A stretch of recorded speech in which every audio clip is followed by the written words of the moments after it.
Welcome to the Salmon Runs YouTube. Enjoy the video. In this video, I will explain how to invest in crypto. First, download the crypto.com app available on both iOS and Android. Next, register your account using your email and phone number. You will then need to complete a quick identity verification process, often called KYC, by submitting a few documents. Finally, link a funding method, like your bank account or a debit card, to prepare for your first investment. This initial setup usually takes only a few minutes. Once your account is set up, it's time to fund it.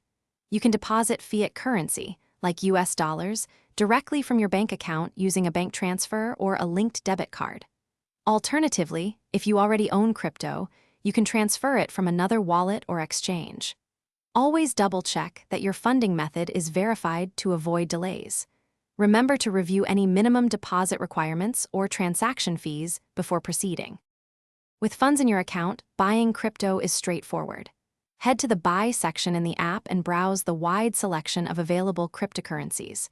Choose the one you want, like Bitcoin or Ethereum, and enter the amount you wish to purchase. You can specify an amount in fiat currency, say $50, or a specific crypto quantity. Always review the transaction details, including any fees, before confirming your order. After buying, managing your investments is key. The app allows you to easily monitor your portfolio's performance and track the value of your assets. You can also explore staking, which lets you earn passive rewards on certain cryptocurrencies by locking them up for a period. Set up price alerts to stay informed about market movements. For added utility, consider the crypto.com Visa card, allowing you to spend your crypto in daily life. Thanks for watching. Consider subscribing if we helped you.